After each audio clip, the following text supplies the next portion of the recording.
প্রাকৃতিক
এক অপরূপ সৌন্দর্যের লীলাভূমি আমাদের বান্দরবান।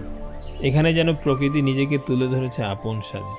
এই কর্মব্যস্ত জীবনের মাঝে যারা চিরসবুজের ছোঁয়া পেতে চান তারা চাইলেই ঘুরে আসতে পারেন বান্দরবান। আমি এই পর্যন্ত মোট 4 বার গিয়েছি, প্রতিবারই এর সৌন্দর্যকে নতুন এবং ভিন্নভাবে উপভোগ করেছি।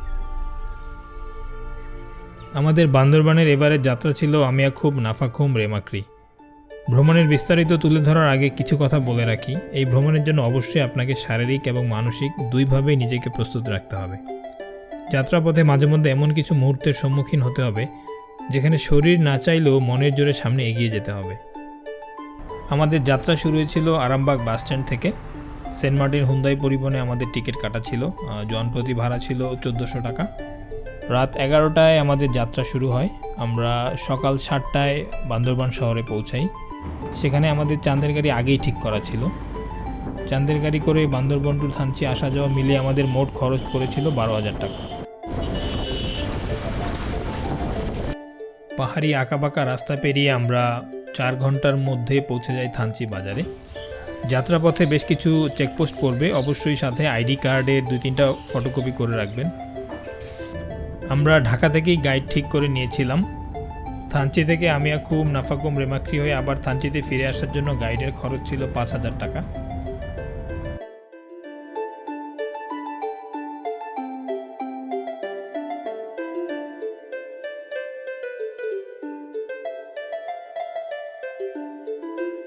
থানচি নেমেই গাইডকে সাথে করে বিজিবি ক্যাম্পে রেজিস্ট্রেশন করে ফেলি।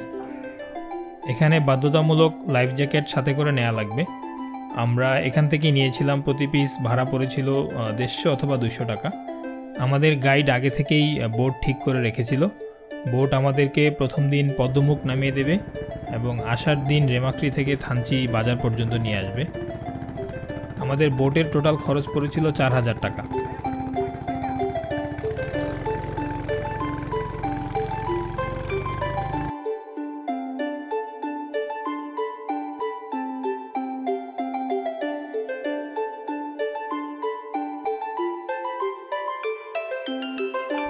থানচি বাজার থেকে আমরা পদ্মমুখে পৌঁছে যাই 30 থেকে 40 মিনিটের মধ্যেই। এখান থেকে নেমেই শুরু হয় হাঁটা। কখনো ঝিরিপথ পাড়ি দেয়া, কখনো খাড়া পাহাড় বেয়ে উপরে ওঠা, আবার কখনো নিচে নামা। কোথাও পাথরের গায়ে গায়ে পা ফেলে চলা, আবার কখনো বা কোমর সমান পানি দিয়ে হেঁটে এগিয়ে যাচ্ছিলাম এক অদেখা বন্য সৌন্দর্যের সন্ধানে। অনেকটা শেষ হয়েও শেষ না হওয়া এই যাত্রাপথের উদ্দেশ্য ছিল একটাই, কোনো মতে থুইসাপাড়ায় পৌঁছানো।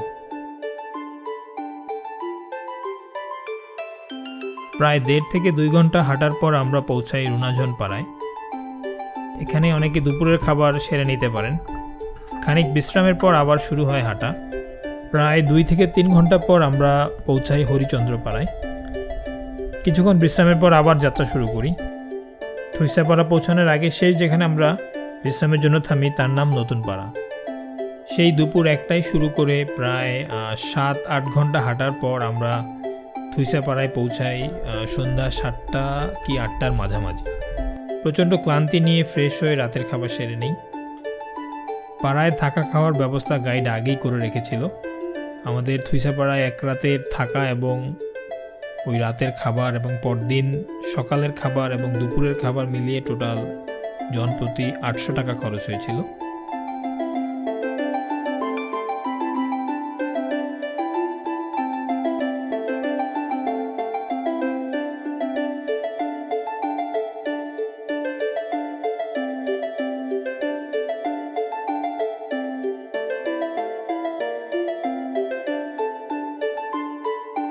পরদিন সকাল 9টায় আমাদের যাত্রা শুরু হয় আমিয়াখুমের উদ্দেশ্যে। আমিয়াখুমে যাওয়ার পথে যে বিশাল বাধা সগৌরবে মাথা উঁচু করে দাঁড়িয়ে আছে তার নাম দেবতা পাহাড়। অনেকেই আগের দিনের 8-9 ঘন্টা হাঁটার পর দেবতা পাহাড়ের মতো কঠিন পথ পাড়ি দিতে গিয়ে হিমশিম খেয়ে যায়। তবে আমি বলবো এত দূর কষ্ট করে আসার পর আমিয়াখুম পর্যন্ত না যাওয়াটা আসলেই ব্যর্থতার। দেবতা পাহাড়ে উঠা বা নামা দুটোই আমার কাছে সমান কষ্টকর মনে হয়েছিল। কয়েকটা জায়গা খুবই চ্যালেঞ্জিং ছিল। এসব জায়গায় একটু বাড়তি সাবধানতা অবলম্বন করা খুবই জরুরি।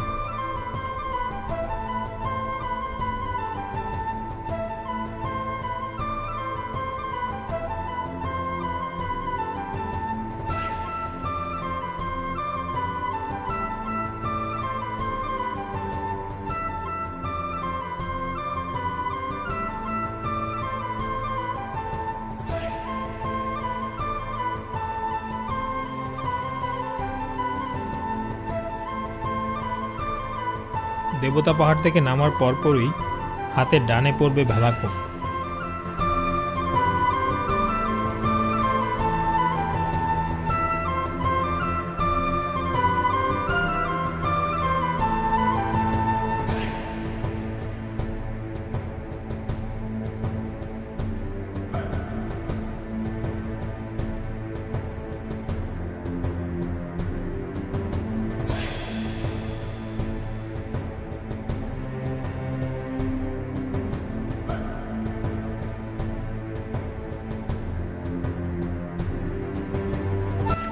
আর হাতের বাম দিকে কিছু দূর এগিয়ে গেলেই দেখা যাবে আমিয়াখুমের মনোমুগ্ধকর সৌন্দর্য, যা দেখার জন্য আমাদের এত দূর ছুটে আসা।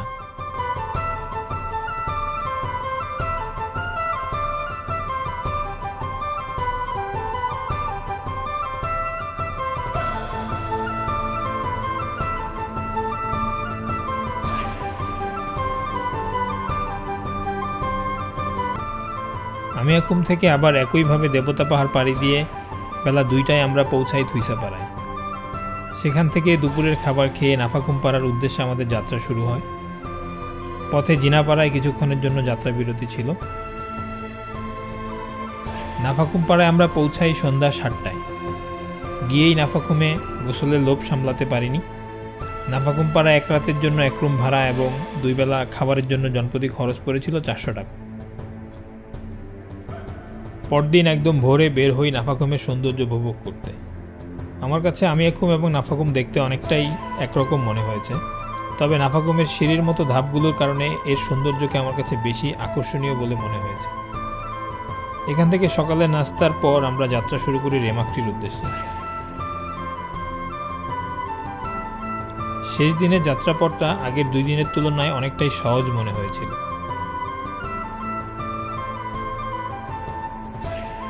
প্রায় 3 ঘন্টার মধ্যেই পৌঁছে যাই রেমাক্রি।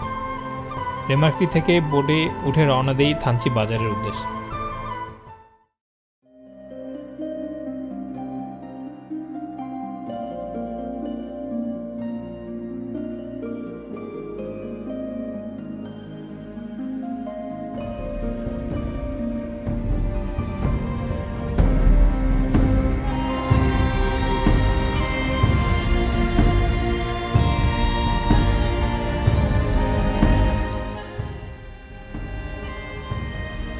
বোটে ওঠার পর এক অসাধারণ অনুভূতি কাজ করছিল, যা বলে বোঝানোর মতো না।